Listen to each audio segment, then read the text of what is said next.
So in this podcast, I'm going to take a quick look here at some of the elements with redaction criticism. So a couple of things to note here is a discipline that analyzes distinctive elements which link, mold, and order the traditional forms that are isolated by form criticism. So in a previous lecture, I talked about form criticism. And so redaction criticism is a discipline that develops off the basis of form criticism. So if you are able to identify units within the Gospels and be able to identify the form of that unit, then what redaction criticism tries to do is look at what the evangelist or what the tradition did to those forms and what that might tell us about some of their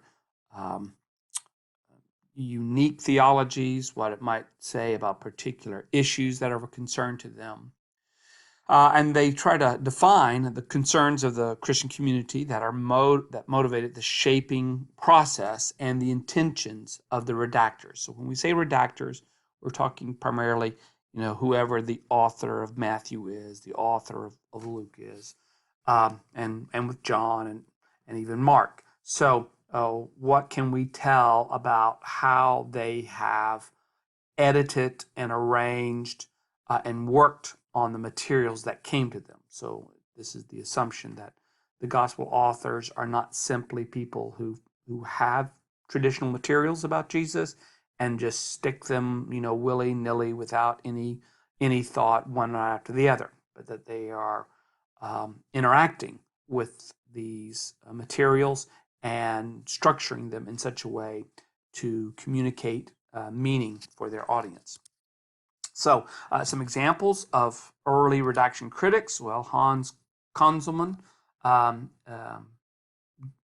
demonstrates what redaction criticism would look like in Luke's.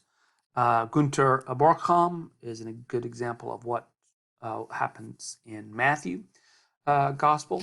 So those are some of the well-known redaction critics.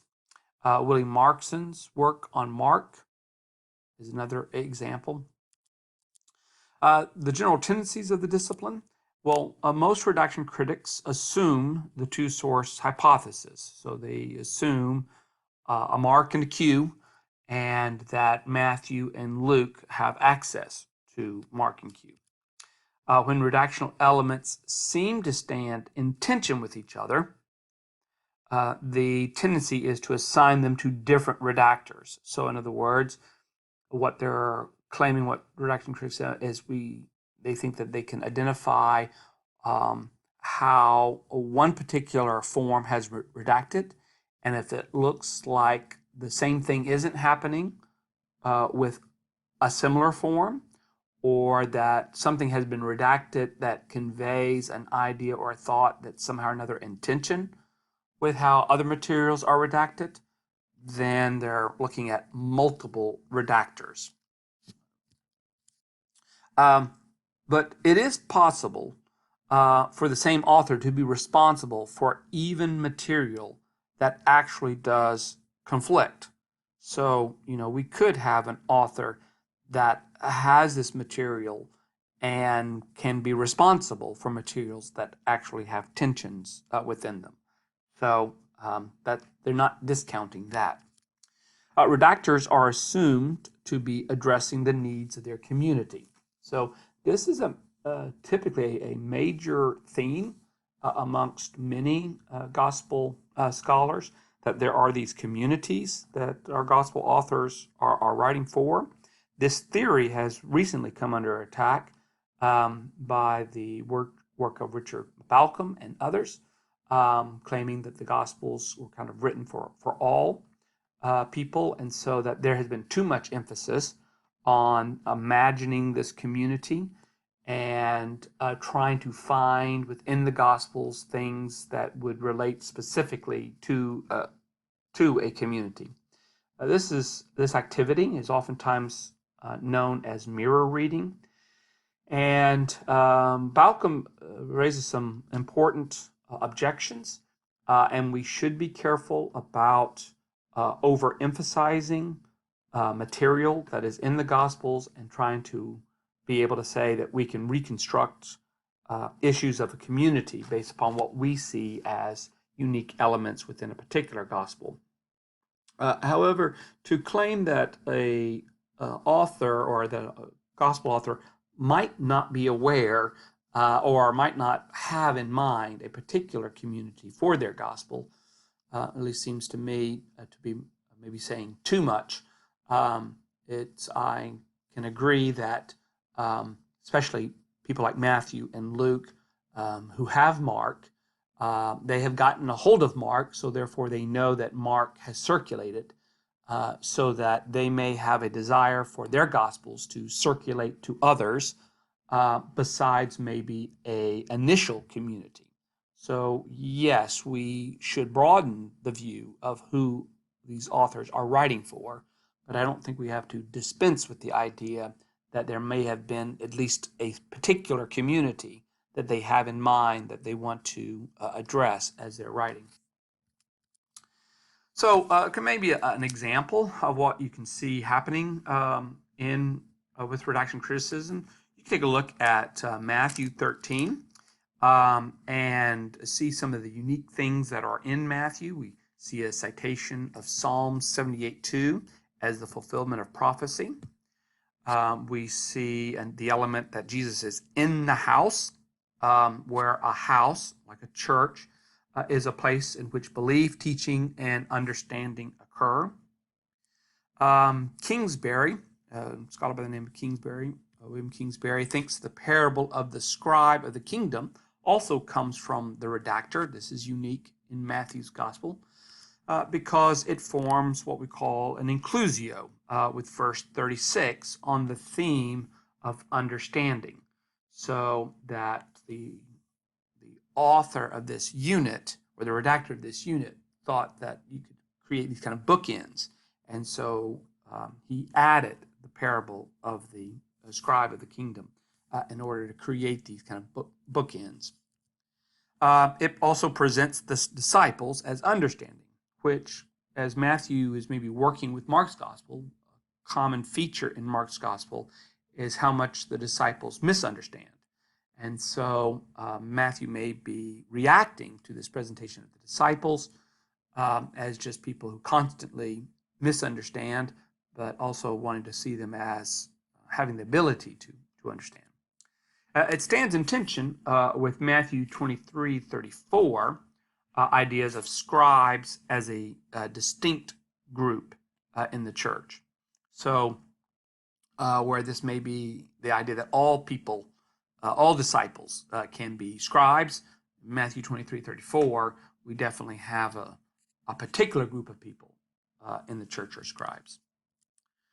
Matthew 11:13 through 53 then is bracketed with the same statement, and when Jesus finished. And so this is this kind of structure that we see is oftentimes pointed out by especially Matthean scholars who recognize that Matthew's gospel is set up around discourses, and that there are 5 of these discourses in the gospel. So we have the first discourse, which is the Sermon on the Mount, and then there's another discourse that might be called a missionary discourse in Matthew 10. Then we have this discourse in Matthew 13. Then there's a discourse in Matthew 18, and then there's a discourse in Matthew 24 and 25. So the eschatological discourse. So noticing this kind of bracketing, and when Jesus finished, that would be a redactional element of the material that had come to the author. So that gives kind of an example of what redaction critics are kind of looking for. So there are 3 questions in the process of redaction criticism. They first of all want to know what's unique. Then they want to know what's paralleled in other gospels. So, if there's a story that appears in Matthew, does that also appear in Mark? Does it also appear in Luke? Or rare occasions might it even occur in John's gospel? There's at least one story that does. So also looking at what's parallel in all 3 gospels. So what we call the triple tradition, and in that way begin to ascertain the differences that in terms of what Matthew and Luke have done with Markan material, or what Matthew and Luke may have done with Q material. So, for instance, both Matthew and Luke have a parable about a shepherd who loses one of his sheep. He has have 100, and one of them goes astray. Well, both Matthew and Luke have placed that parable in different contexts within their gospels, and so redaction criticism is going to, observe that and is going to comment or try to theorize about why they are placed in the areas in which they are. So some evaluation questions that are raised in redaction criticism. They want to know if traditions may have been conflated. So for instance, I have here Matthew 4, 1 through 11 as an example. And if you turn to Matthew 4, 1 through 11, this is Jesus' temptation. So it does occur in Mark's gospel. It also occurs in Luke's gospel. So you wonder, like with Matthew, does Matthew have a source that's common to both Matthew and Luke? So in other words, a Q that has something about Jesus' temptation, which differs than what Mark has. And have they brought those two traditions together to create one little narrative or one little pericope? Has sources been expanded? So here you can take a look at Matthew 14, and in verses 22 through 33. So this is Jesus walking on the water, which is much shorter in the Markan account. And so Matthew seems to have expanded this idea of walking in the water and what might that have been. And when we see this expansion, what are the unique materials in there? Have settings been transposed into other areas? So I've got, as an example, Matthew 23, 37. So looking here at Matthew 23 and verse 37. So this is the denunciation of the Pharisees, calling them a brood of vipers. And so taking a look at where that occurs here in this context and checking to see where it may show up in other places, in other gospels, that's something that a redaction critic is going to look for. Also, are traditions missing? So I've got in Matthew 17, and then again you would want to kind of compare the Matthew 17 material, starting in verse 14. Matthew 17, verse 14, this is the healing of the demon-possessed boy. And so you would look to see if there are things in Matthew or in Luke of this story, and Matthew doesn't have that same material. Are details explained? So I've got an illustration here of Matthew 10. Matthew 10, verse 32. So in Matthew 10, verse 32, whoever acknowledges me before others, I will also acknowledge before my Father in heaven. So, but whoever disowns me before others, I will disown before my Father in heaven. So it looks like sometimes there are things that are going on. Here is this idea about being afraid, which we have in Luke's gospel, but looks like there's some other materials here that's unique for Matthew. Are misunderstandings avoided? So I'll give another illustration where that might happen in Matthew 19:17 passage. So those are some examples to look at when you want to see the kinds of things that redaction criticism is doing. So the strengths of it, it does help us to see the creative purposes of redactors, or at least to theorize creative purposes of redactors, to represent the traditions, to present them in new ways for the needs of the communities. Again, like with what I mentioned before with Balcom, we do have to be cautious that don't become too creative about what we imagine a community might have might be going through based upon what we're seeing in a gospel. It provided a basis for other kind of holistic readings of the Gospels. The kind of a narrative approach of the Gospels is built off of redaction criticism, so kind of noticing what's happening in different pericopes, then kind of constructing, as it were, an overall authorial tendency. But some of the weaknesses with it, well, it does rely on the two-source hypothesis, and so very oftentimes if you go with the other one, you might have an altered form of the redaction criticism, or how it's generally what was practiced. So since there is some kind of literary dependency going on, or it seems quite clear that there's some kind of dependency somewhere, some kind of redaction criticism is still valuable. So even if you gave up on the two-source hypothesis, you could still be involved in a form of redaction criticism. But it does rely very heavily on the assumption of mark and priority and the existence of a Q source. And it assumes the text can be read to reconstruct the life of the community, then which leads to exaggerated interpretations of details. And as I mentioned, this seems to be one of the criticisms that Balcom and others have made of it. And finally, so just the last couple of weaknesses to point out here.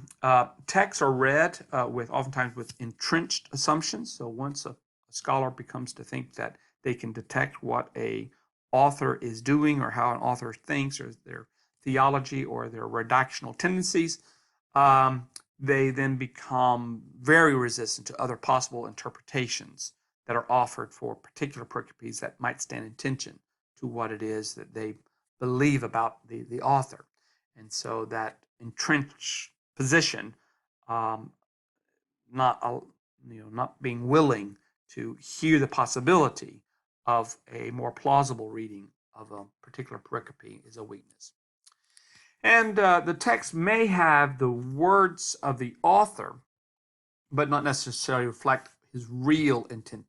This is sometimes known as the intentional fallacy. We see words and then we ascribe to those words some kind of intention. But it could very well be that an author throws words down into a text, and there may not be much conscious intention with what it is that they are saying. And so sometimes in redaction criticism, you can overemphasize what a few words in a particular pericope might be illustrating or pointing to. So that's a brief little survey then of redaction criticism and how it's functioned for the Gospels.